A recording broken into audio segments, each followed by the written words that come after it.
the venison story is such an amazing story to connect people. You can connect young people in particular just by talking about that story and taking them out into the outdoors, connecting them with nature, connecting them with food, and connecting them with each other and other people in their community. Just give me 30 seconds of your time. First off, a huge thank you for listening, because you tuning into the show week after week means the world to me. And it's proof that this dream that started way back when I was just a boy in Possum Hollow is bigger than I ever could have imagined. And secondly, we're just getting started. So if you enjoy what we do here, please join the 20% of listeners that listen to this show regularly and follow us on this app. So here's the promise I'm going to make to you. I'm going to do everything I can to make this show as good as it possibly can, even better, now and into the future. I'm going to deliver the guests that you want to listen to. I'm going to continue telling stories and compilations about hunting, fishing, rivers, mountains, and all of the other things that you enjoy about this show. Listen, from the bottom of my heart, I thank you for listening to this show, because without you, none of the things that we're doing at Walker School of the Wild would be possible. Thank you.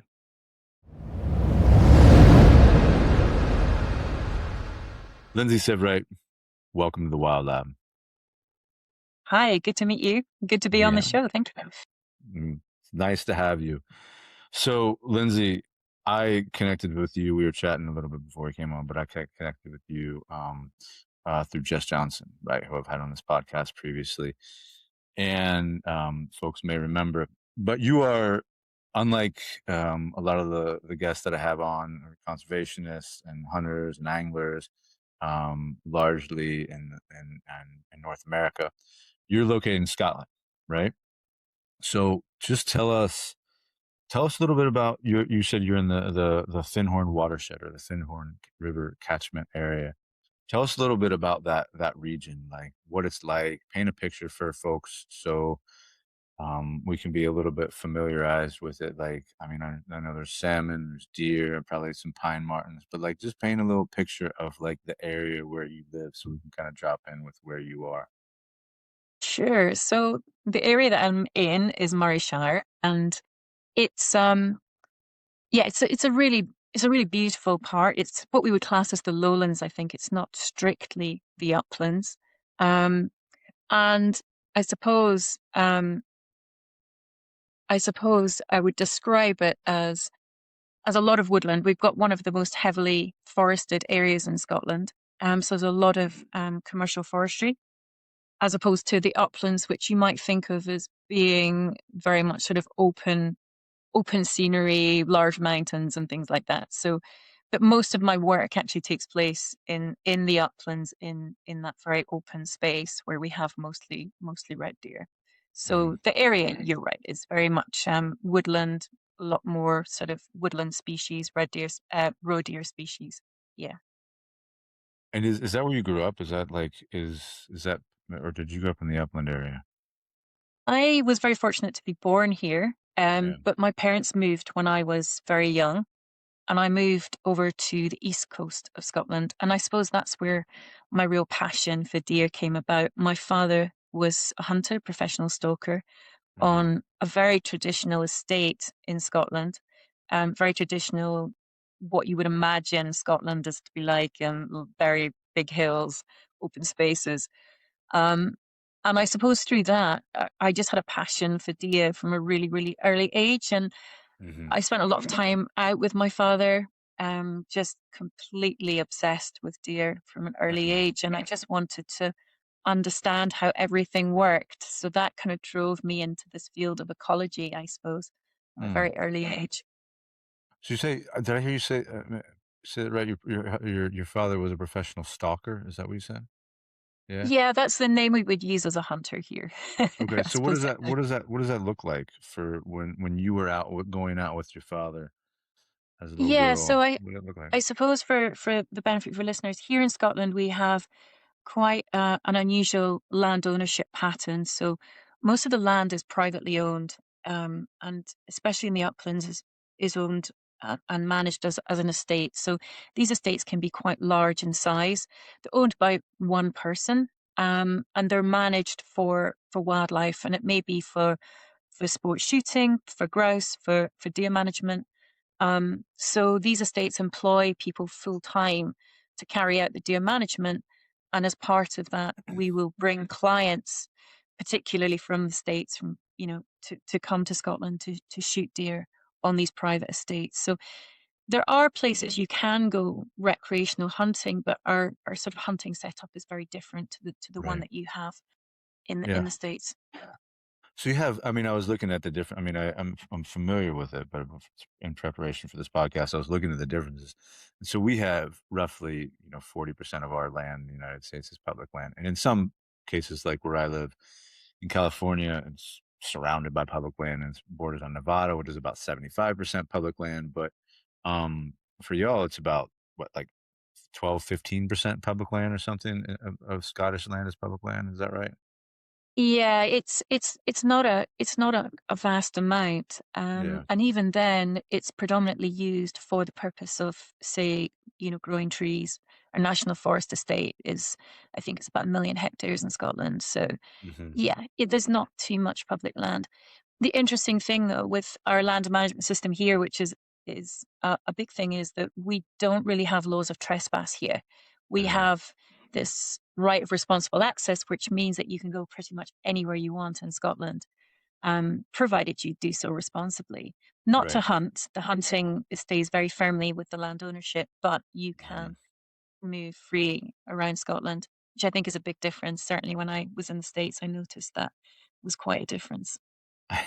It is. You better be knocking on doors and making sure that you have, Yeah. permission to be on that property, or it might be the last time you you may not walk off that property for sure. Sure, But I sure. wanna I wanna go back to, like, because I have this image of you, going out with your father as a little girl and hunting, and Yeah. I wanna I wanna go back to that because I think it's a really important thread.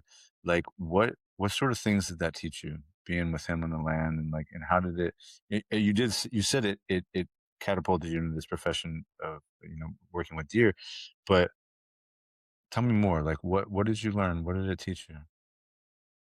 So I was just naturally inquisitive, I think. And, Yeah. when I was out with dad, I was just asking all of these questions all the time. And I say I wanted to understand how everything worked together. And I remember from a very young age, I was going around the estate with, a drawing pad and my crayons and Mm, mapping the estate and trying to work out. And all the things that I was doing at the time, I didn't, at that time, nobody really mentioned the word ecology to me. So I knew that, if you wanted to be outside, you could work in agriculture or you could, I could take a job of a stalker, although at that time, it was very male dominated. So this word ecology didn't really hit me until much later on when I was at university. And this massive light bulb went off when I was at university and realized that I could do this for a living. And so, I trained as a professional ecologist, from that mhm, early experience. And now, ironically, I that's what I do for a living. I work with estates. I use a lot of mapping. I'm helping them manage deer populations here. But a lot of that stems from that inquisitiveness I had at that early mhm, age, just wanting yeah. to understand how it all works. And, you know, the I guess the crayons have made way for GIS software, but there's still the same Right. principle. Yeah. So, I'm very fortunate to do something which I guess I've always been passionate about. There just wasn't Mhm, really a name for it. And I suppose in some way, I work a lot with young people. Uh, we're trying to sort of bridge that gap for young people and getting them out into the rural environment and mhm. really exposing them to that breadth of jobs that are available to them so that that they have the same opportunities that I perhaps would have wanted at that age. What are you doing in that realm? I didn't realize that. How are you getting young people out into nature? I think we're just seeing it as a way of, so I work to take a step back, I work with groups of landowners in Scotland. That's predominantly the work that I do. And we work managing deer at landscape scale. So we have deer Mhm, management groups. These are collectives of, as I say, groups of landowners. And through that, we want to try and educate people locally about what we're doing with deer populations, the management we do, as well as all the other land management activities that we're doing in those groups. So it's not just deer management; it's peatland management, it's restoring native woodlands, Mm, it's doing all of these different mhm, activities. So it's sort of finding ways to connect with our local communities to mm, be able to bridge that gap. And I say working particularly with young people is fantastic because I think that age group, that generation, it's to inspire them to make those connections, not just connecting with nature, which is really, really important, but as I say, all the jobs that might be available to them, as mm. well as the venison connection, which we can come on to at some Yeah, point. yeah. So I do want to talk yeah, about that working with later. young people is great. Yeah, yeah, absolutely. It's I think you kind of glossed over something there that where you said it, but I think it's such I want to highlight it because it's I talk to a lot of conservationists on this program on a a weekly basis almost. And you said something that nearly every one of them says, but I think is just so important, which is that like you're bringing people together, you're bringing these different owners together through this community work, and so like it's it's conservation, but it's also I mean, but it's really working with people, and it's really there's a lot of at least that's what I'm hearing you say is there's a lot of bringing people together and tying them together through community. Is that right? Yeah, absolutely. I think, you know, when I talk about being in deer management, deer management really is people management, as you've just Mhm. said. Yeah. And being able to connect people, we find it's a really effective way, particularly at landscape scale, of delivering those conservation benefits. We have large tracts of Scotland where we have a shared population of deer. We're talking about red deer here, mainly Right. in the uplands. Okay. So these red deer don't know the estate boundaries. They're free to move across these large tracts of the They can't read landscape. And I property think, signs, you mean? yeah, yeah, just huge areas. And Yeah. I think what we're trying to do is really, we very much see deer as a resource here. They're Mm, very much part of the ecosystem, but they bring huge benefits to the people who are managing them. They bring jobs, they bring yeah. venison, they bring support.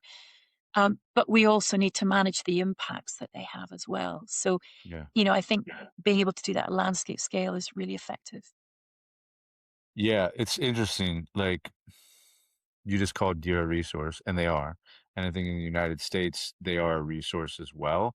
I think they're more seen as a symbol in a way, and I don't know if they carry that same weight, like, especially if we're talking about, like, there's all the different types of deer, like, if we're talking about whitetail or an elk aren't deer necessarily, but, like, elk, and there's all these different symbols that these different cervids have, and I'm curious from, a Scottish perspective, um, do they hold some of those same symbols that they do in the United States, or are they a purely a resource, or are they, holding the 2 truths at once, those both of them, both symbol and resource?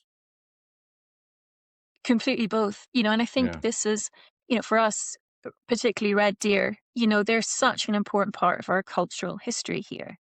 And the Monarch of the Glen, that very famous painting, from a point of view of representing what Scotland is about.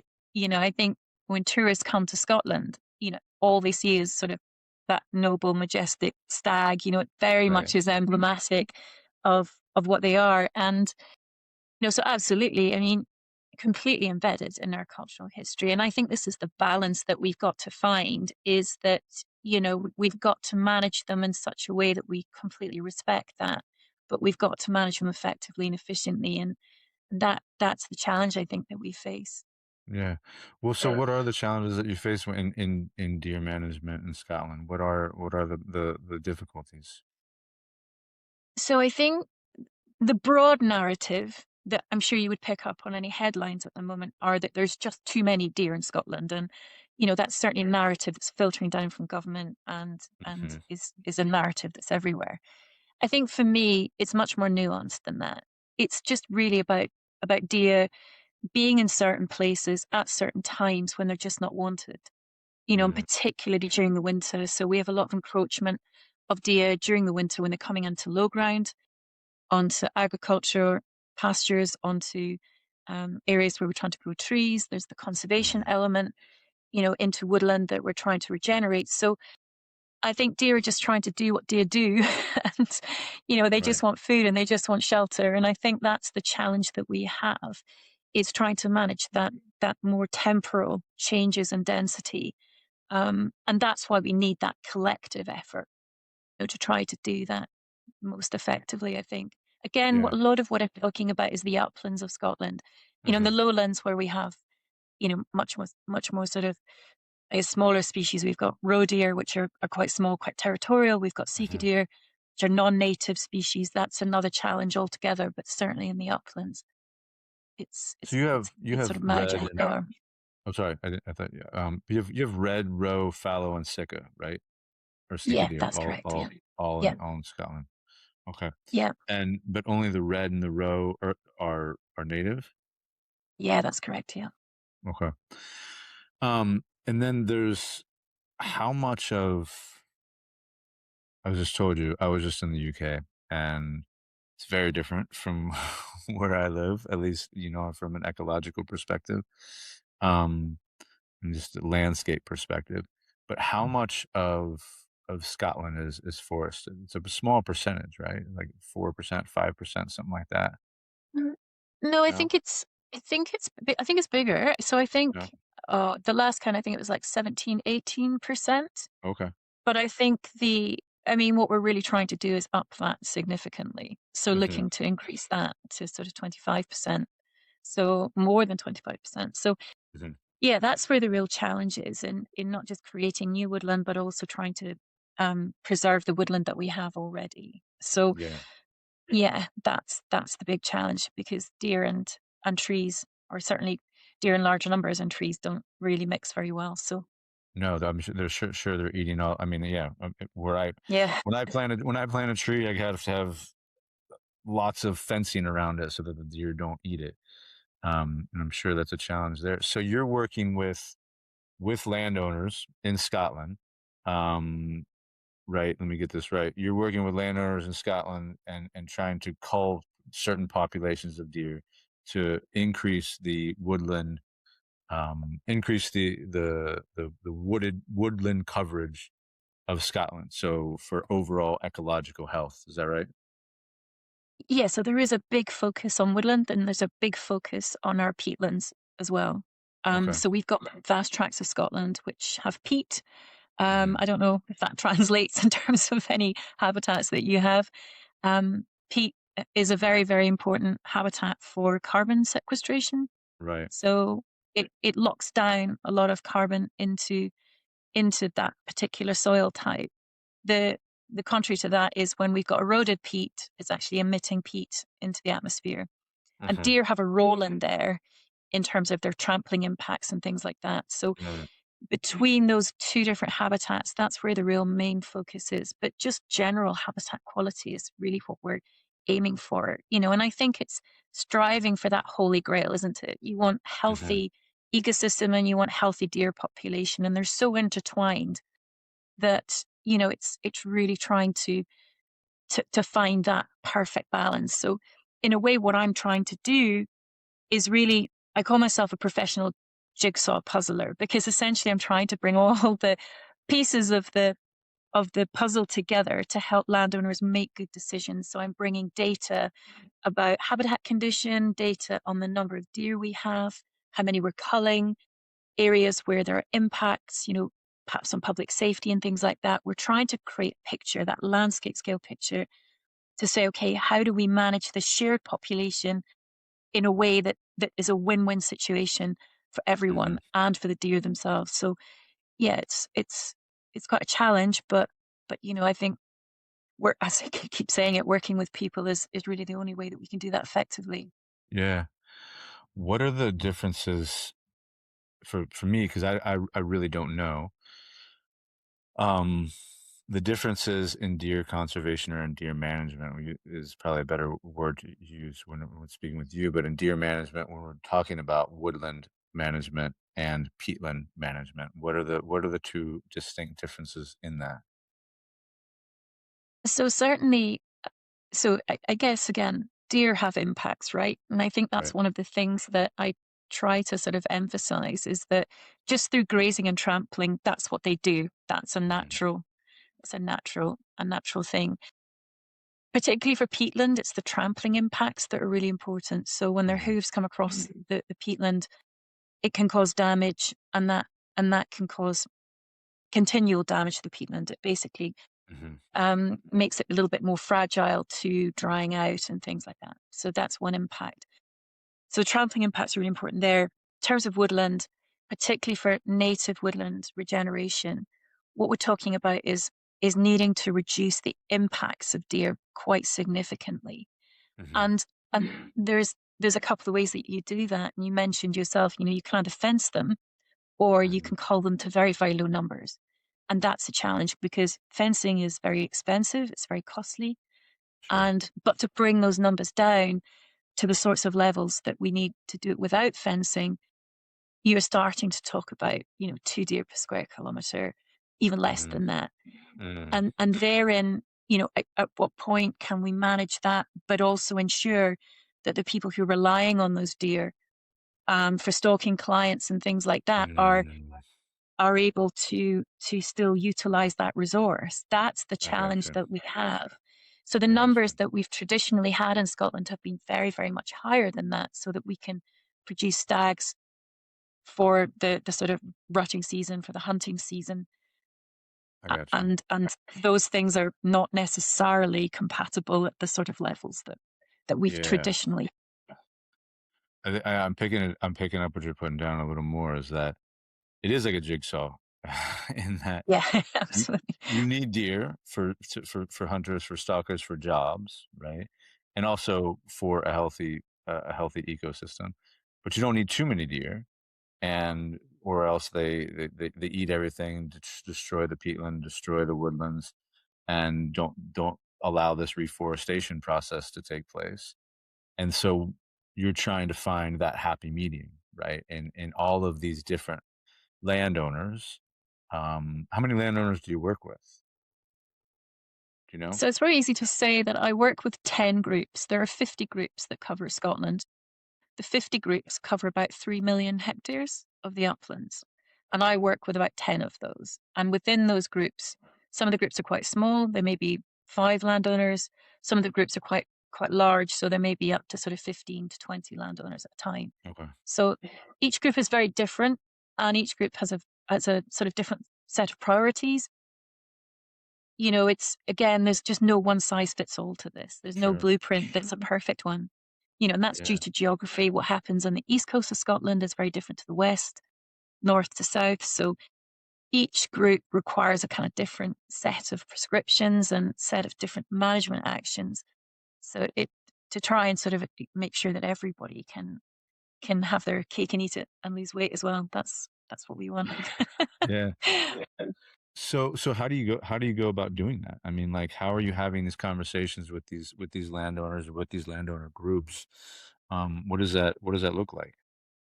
So we meet generally sort of three times a year, 4 times a year, and we'll start by trying to put together a deer management plan. So I will help them with that. So we're really Mhm. just trying to um, create a list of management actions for the next 5 years, have a target population in mind. So bearing in mind in the uplands, we've got really good data on how many deer we have compared to other places, perhaps. Every 5 years or so, we are able to count that open range population reasonably accurately. And from there, we can model the population. We can work out how many we need to cull to achieve those Mhm. management objectives. So it's generally a very simplistic way of looking at it. But agreeing on the target population is the tricky part because everybody's Mhm. got a slightly different view on what that needs to look like. And that's Sure. where the real balancing act is. Yeah. Sure. So I'd imagine for the hunters, it's a little bit higher than Yes. than for other people. Yeah, absolutely. Hmm. Yeah. That's interesting. And so then you still participate in culls a lot as well, right?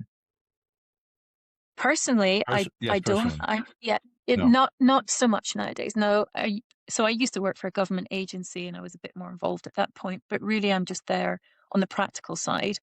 Mhm. In terms of a venison business, I do a little bit more in the practical stuff there. But as far as the estates are concerned, it's they're really responsible for those culls, and And Hmm. again, we have to bring in that government element to this. So, government keeps quite a careful eye on everything that's going on. So at the moment, everything that I'm talking about is generally undertaken in a voluntary capacity. So these people come Mm. together in a voluntary way. It's all paid for privately, and government keeps a watchful eye. If, for whatever reason, government thinks that the management is not being effective, that's the point at, that they may step into that. Hmm. Um, but previous to the job that I do now, I was working for government in that agency role. So I suppose I've got experience of having been that government advisor and knowing kind of exactly what government's really looking for. And now I just translate that into working with the landowners, trying to keep them on the straight and narrow. Yeah.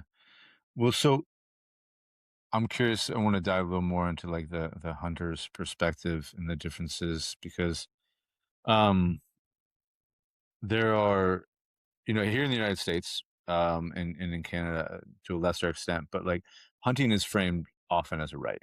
Right? It is a People often say that we have a right to hunt, and I don't know as much in Scotland, obviously, but just from listening to you talk and from some of the research that I've done, it seems almost more like a responsibility to land stewardship. Is that a fair statement, or would you say that differently? No, I think that's absolutely right. And I think we have a code of practice on deer management, which really sets out the responsibilities on anybody who has land upon which deer live, basically. Hmm. So that can be from the largest landowner right through to somebody, who's got deer in their garden, essentially. So it sets out what those responsibilities look like. And I think the key is about that term sustainable deer management. That's what drives this. So you've obviously got the environmental. It's like the Hmm. three-legged stool, right? So Hmm. you've got the environmental leg, which is absolutely important. And then you've got the sort of socioeconomic element as well, Hmm. so making sure that we are supporting those jobs. And then we've got that kind of cultural, social element as well, that sort of cultural, historic part Hmm. where people, deer here particularly, are such an important part of our cultural fabric. We need to maintain that. And so it's working at how do we make sure that that stool is is quite steady and stable. Well, tell me more about. I want to. I actually.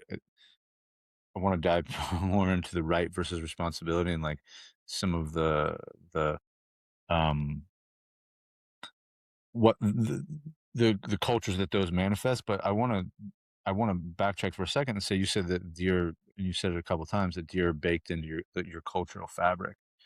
And so, can you tell me more about that? Because I actually don't really know like how all the ways that deer are baked into the Scottish fabric.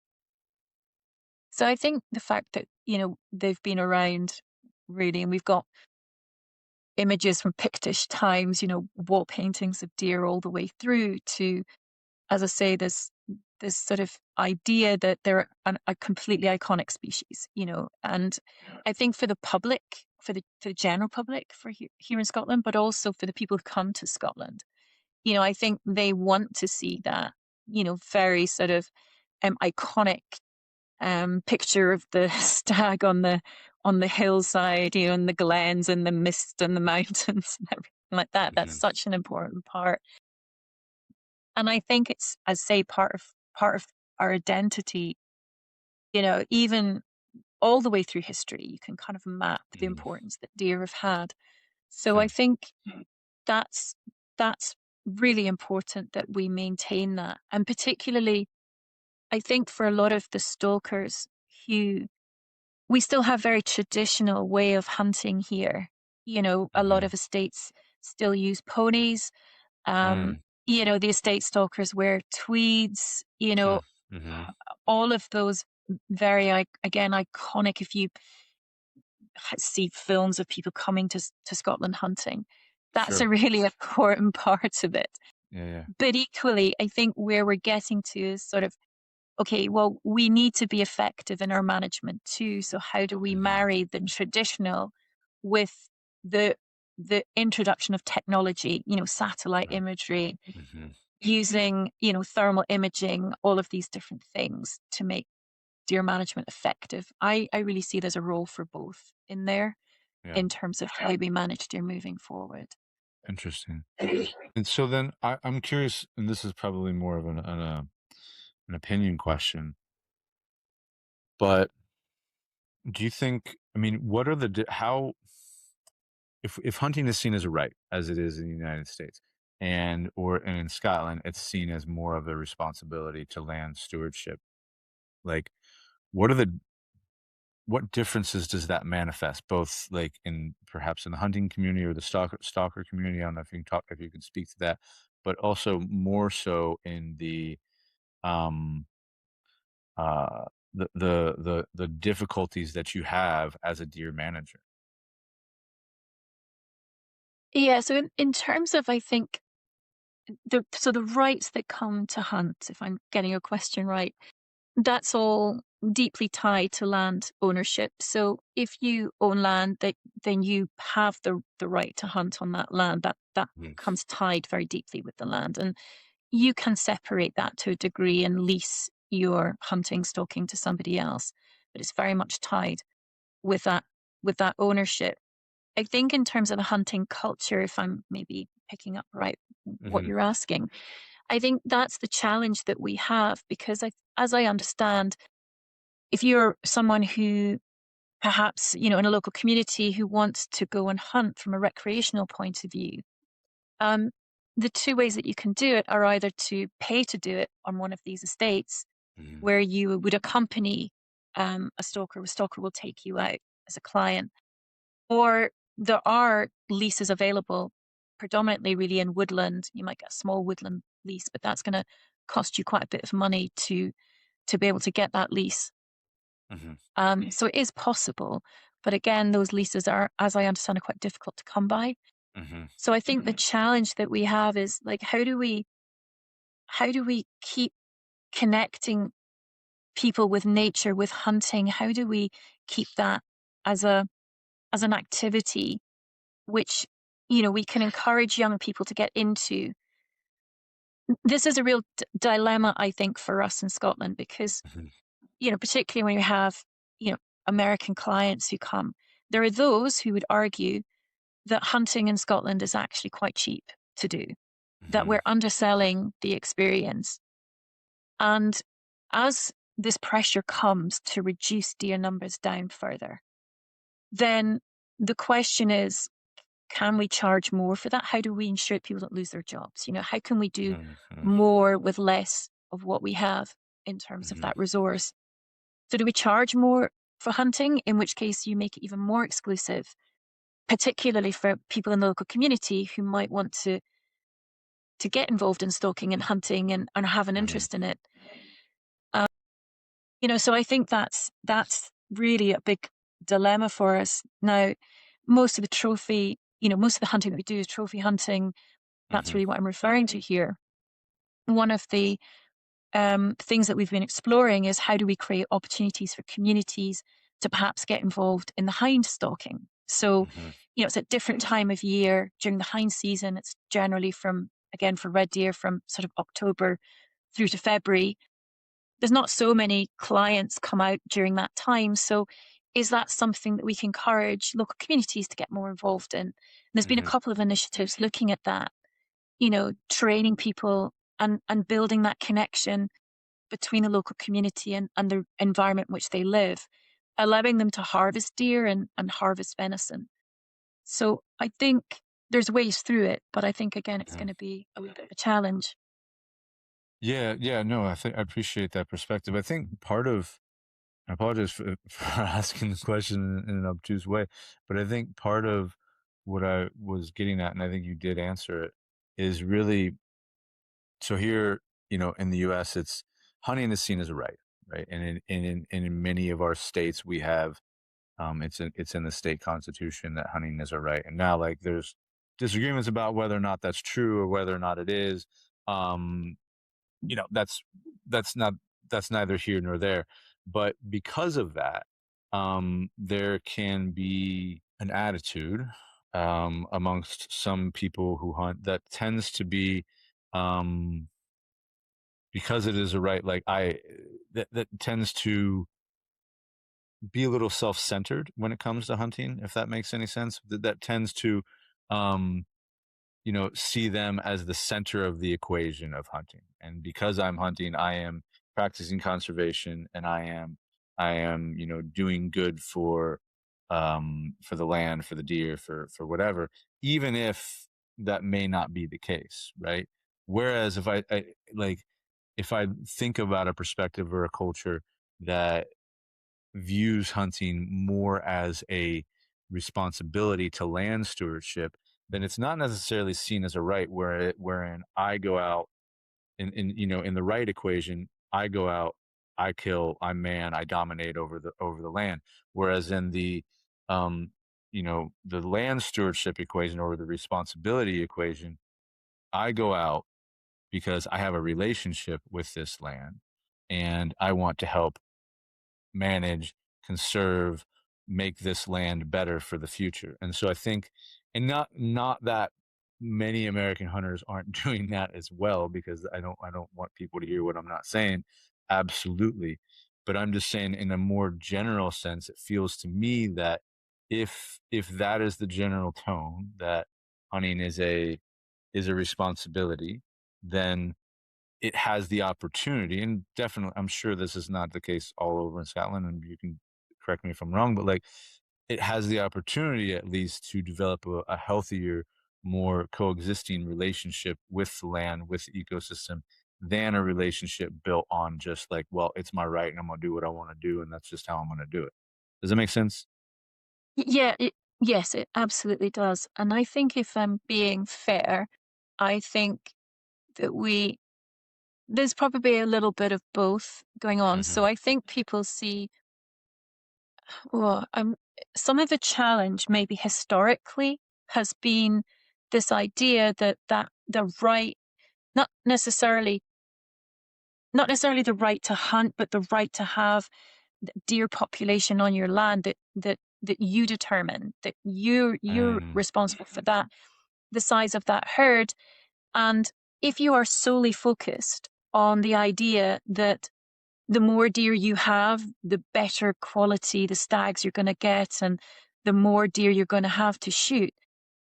I think many years ago that was possibly the view mm. that I can just have lots of deer on the land, and that somehow that's actually going to be better for my economic situation. No, no, no. What we know Uh-huh. now is that actually the paradox of that is true. Like the more deer and denser the population, the more impact they have on the environment, the more impact they have on their own population health. And I think as we're moving forward, I think that's now much more commonly viewed as okay, we can have a much smaller deer population, still produce the quality stags that we need, and we're still having, a better impact on the environment, healthier impact. We can move to that situation where we're more in balance. And I think this, when I talked about the narrative from government, I think it is fair to say that from the 1960s to around the 2000s, deer numbers were spiraling. I mean, they were increasing on a trajectory Mm. Hmm. across Scotland, and despite repeated sort of appeals from the agency at the time that landowners had to get on top of the population, it took until 2000 when the government really started looking to say, "Come on, you've really got to get on top of Mm. these deer numbers. It's still a voluntary system that you have. You still have the right to do it, but with that right comes that responsibility." And I think that was the point at which that responsibility really got hammered home. And certainly in the 20 years that I've been working professionally in the deer industry, certainly has been much more focus on the environment, and making sure that those two are seen as being inextricably linked. Hmm. And I think, yeah, so I think there has been a bit of a swing in that. So, and I think that's where the swing is coming now, is like, yeah, absolutely. If we focus on the environment and really focus on the environment, we can have a fantastic habitat, a fantastic ecosystem for deer, which will Mhm. produce these fantastic, healthy deer populations, which we can still benefit from. And Sure. that's I think where we're at now. And again, it's putting the responsibility on the owners to make good decisions, and hopefully that's where I'm sort of coming in to try and help with some of that. Well, yeah, right on. That makes a lot more sense. Yeah, thank you for that. Okay. And and and and that's where you're coming at from a professional perspective. But then also, right, you also have, I want to switch gears a little bit, like, but you also have finned horn venison, right, with your husband as well, Yeah, right? sure. Yeah. That's your business. And so that plays a part in this as well, right? Um, Yeah, it Go ahead. absolutely. Sorry, go on. No, it absolutely does. And again, I think from a very personal point of view, just always been passionate about venison, about cooking, about sourcing local food, sustainable food. That's almost like a hobby of mine. Hmm. And I think when we've had the opportunity to be able to do this, to start this small business, we're coming at it very much from that point of view about connecting people with where their food comes from. And I think again the penny really dropped for me when we had COVID, and we were seeing particularly communities who were really struggling to get access to food more generally. But the fact that we have this amazing product being harvested right on the doorstep, and a lot of people will say, well, we love venison, but we can't find it. We can't get a hold of it. Or there are people saying, well, we would like to eat a healthier, more sustainable diet. What is venison? How do we cook it? Where does it come from? What do we do with it? So there's a massive opportunity in here. Obviously we're harvesting this as a byproduct. Again, our system is slightly different here because we can sell, estates can sell that venison onto a processor. So it forms part of the income that can come to an estate. Um, and, we have the ability to utilize that fantastic resource again. So, at a very, very, very local level, we saw an opportunity here in the Findhorn catchment just to say, well, this is something that we are doing on a personal level anyway.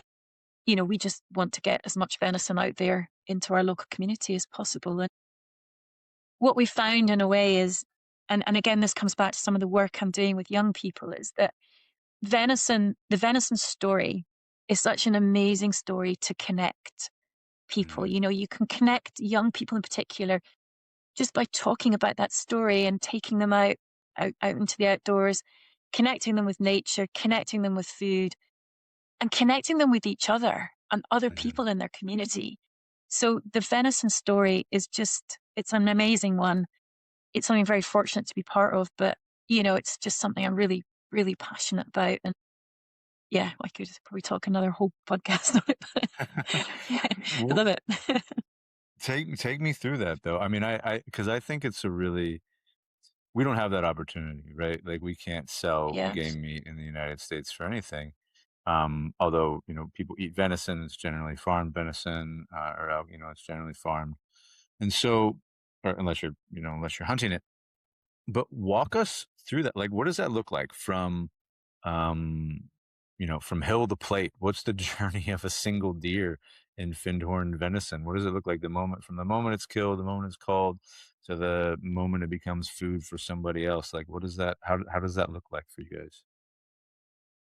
So essentially, in terms of harvesting locally, what we're able to do is when we cull an animal, um, we have to be trained to. It's called trained hunter status. So we're trained to do all the health checks on that animal, to make sure that it's fit to go into the human food chain.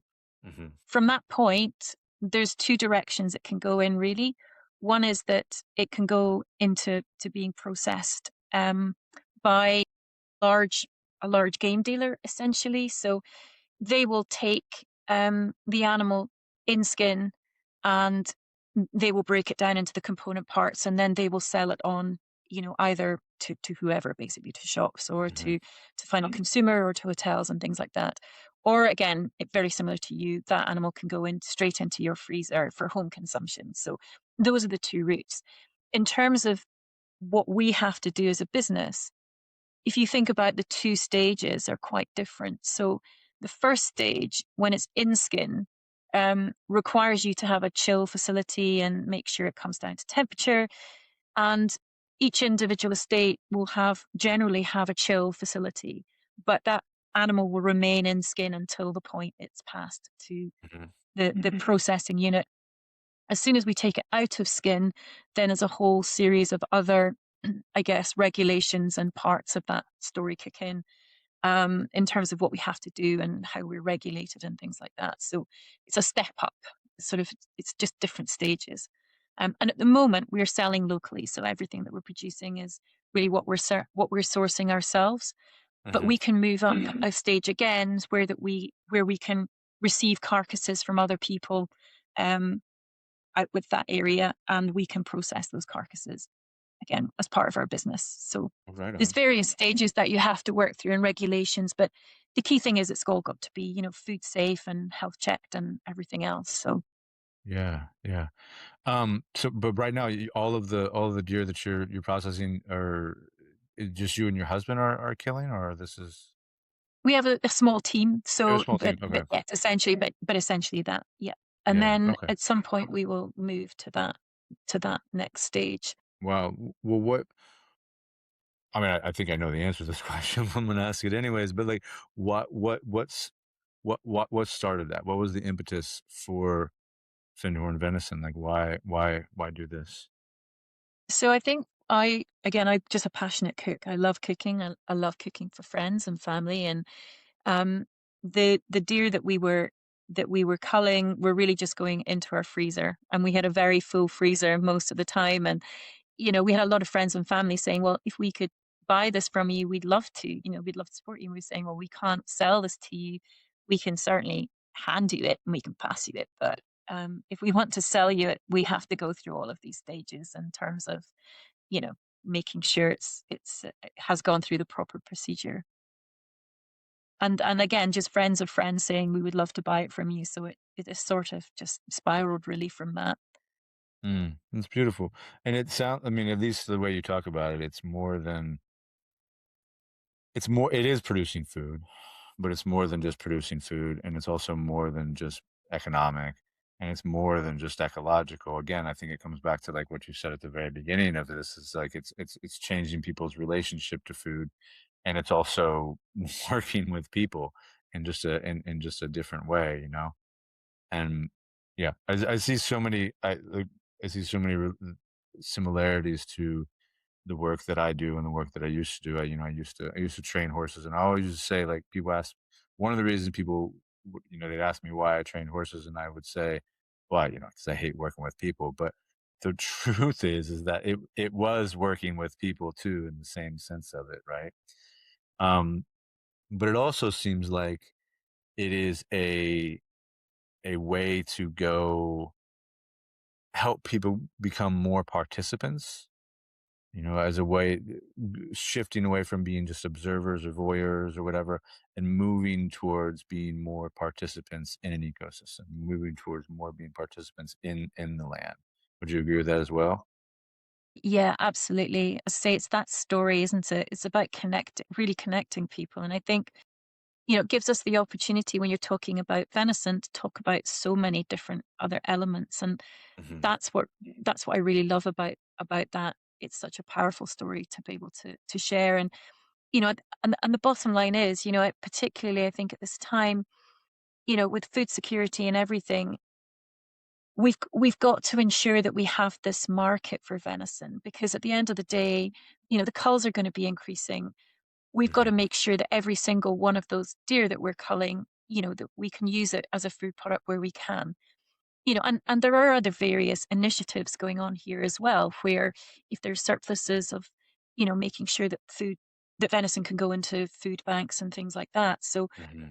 I think, it's working out, how do we best utilize this amazing product, all the health benefits that come from it. So, and again, I think this is where I think there's a lot of interest in venison at the moment, because, I think if we can, our kind of goal here really is to try where we can to ensure that the producers, if we get to that point where we are buying carcasses from people, that we are able to offer them a really good price for that Okay. venison.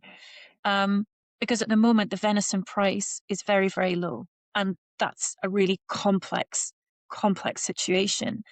But at the end of the day, for most of the estates who are culling deer, this is coming as a net cost of managing deer.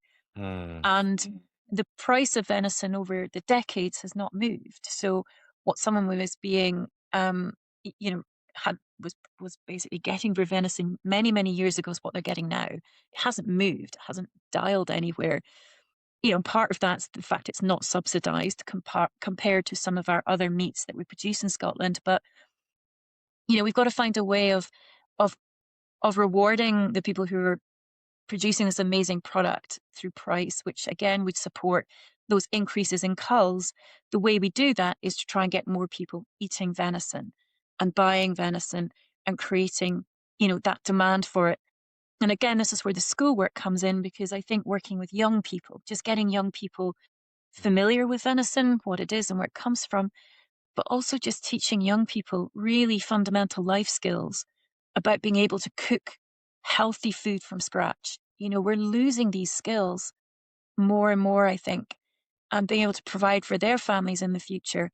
That's all such a big part of this sort of wider project that we do. So I think, again, through the venison story, allowing us and enabling us to do some of that, I think is really powerful. Wow, that's a lot. Yeah, I mean, you're you're providing food and possibly future jobs and education and hope, really, too, for young people, which is like, I don't know, I'm not in Scotland, but I am in the US, and like hope is a dwindling thing, it feels like, for many people. I'm a college professor as well, and yeah, for some of my students, hope seems like a dwindling thing, but, like, what you're doing, at least, well, with the larger deer management as well, but what you're doing with Finhorn venison definitely feels like an opportunity for people, like, "Hey, look, there could be a very real future in this for you," right? Yeah, that's beautiful. So, thank you for that. That's great. Um, what does with that in mind, though, like, with the word hope in mind, what What do you hope for Scotland, for the future of deer, for the future of a healthy ecosystem, maybe for the future of, like, young people's relationship to deer and an ecosystem in Scotland? What do you hope, say, 50 years from now? What does that look like to you in your most beautiful imagination of it? So for me, what I would absolutely love to see, and I talk about this quite a lot, is when I meet um, the deer managers on the ground that I work with. They're so passionate about deer. They're so passionate about the job they do, and the whole livelihood around it. And what I want to see for the future is this next generation of deer managers coming into the fore that are talking as passionately about the environment as they are about deer. Really making that connection, being proud of the work that they're doing with deer, but also being really proud of the ecosystem that they're supporting, that they're protecting, that they're enhancing, and the work that they're doing, and talking about those two things hand in hand. That's what I passionately want for the deer managers of the future. And how that translates into, a really healthy deer herd, and a really healthy, vibrant rural communities, and really healthy, vibrant ecosystems.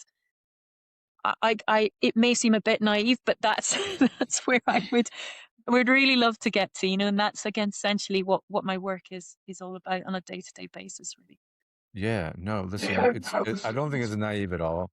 And I think especially for people like you and conservationists and people that care about the environment, like if you don't if you don't have that hope, like what are you doing? There's you can't be doing this work without being a little bit hopeful, right? Otherwise, gosh, you'd have to wake up every day and it would it would be very difficult.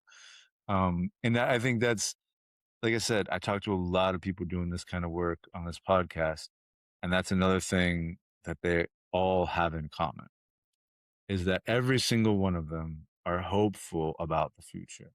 And I am too. And that's one of the reasons why I love having these conversations because um, so much of what we do and we turn on the news or whatever, social media, and it can be so unhopeful.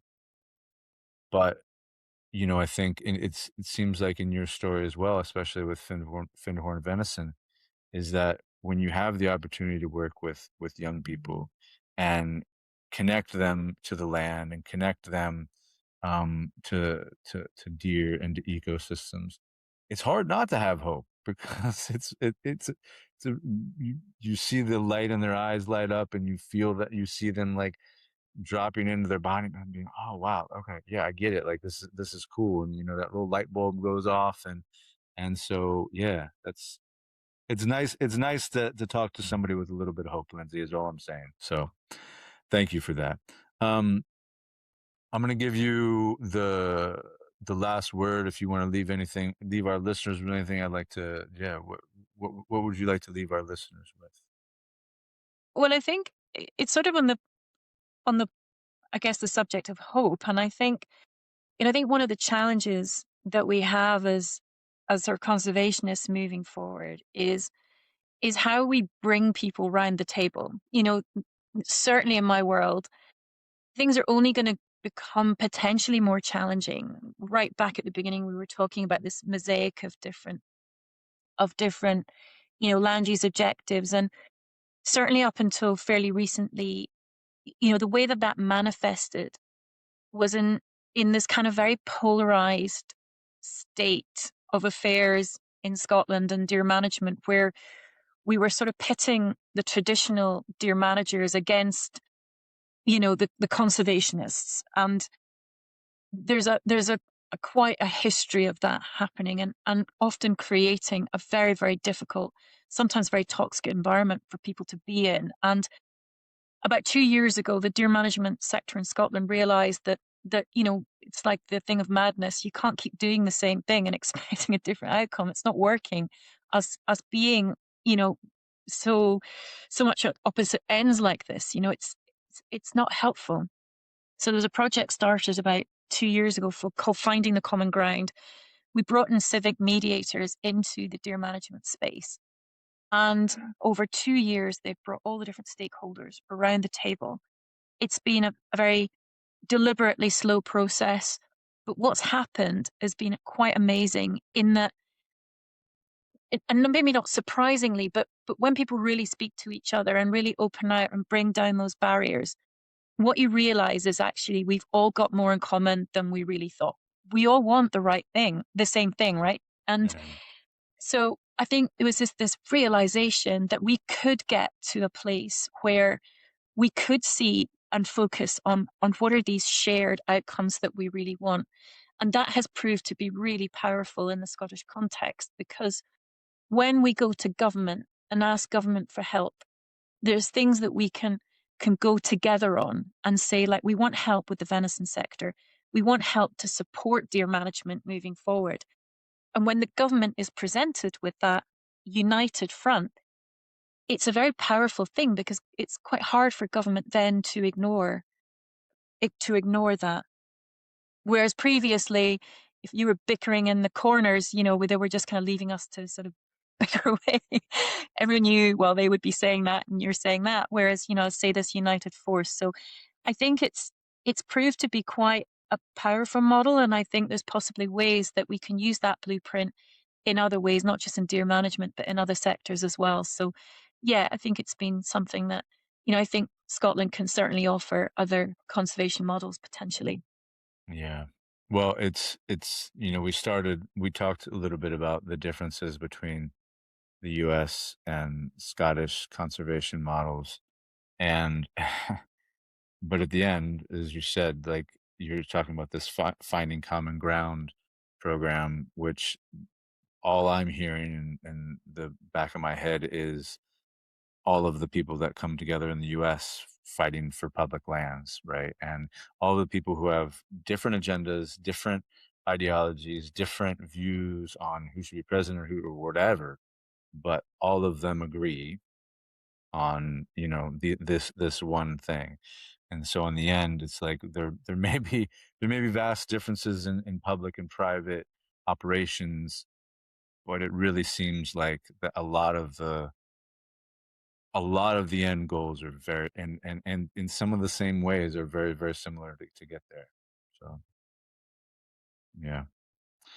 At the end, we're all just people, and we all I think mostly I mean, there's a few select people out there this isn't true, but, like, mostly, I think we all want healthy ecosystems. We all wanna to have beautiful nature and deer running in the hills and to eat and to breathe clean air and drink clean water. I think we all want those things.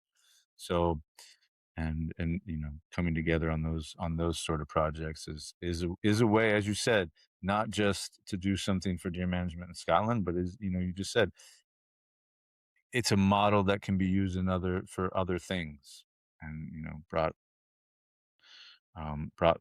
more broadly. So, appreciate that. Yeah. Well, thank you, Lindsay. I really appreciate your time. Really appreciate your conversation. And listen, you probably won't ever make your way over to the West Coast, but if you do, and you find yourself in the Eastern Sierra, look me up. We have far fewer deer than you do, and still many of the same problems. So, I appreciate the chat. Well, thank you, and likewise, always an invitation to Scotland. Yeah. Thank you, Lindsay. All right. We'll talk with you later. If this conversation stirred something in you and you want to learn how to make better decisions and be a leader in your own life, then I urge you to check out our upcoming Primal Hunt this October, where you'll not only learn how to hunt bear in the Eastern Sierra of California, but you will be challenged to make better decisions and learn how to step into a leadership role in your own life. To learn about that offering and all the other offerings at Walker School in the Wild and ways where you can connect with yourself and the land, check us out at www.stepintoyourwild or on all the socials at Step Into Your Wild. Remember, stay curious, stay connected, and stay wild.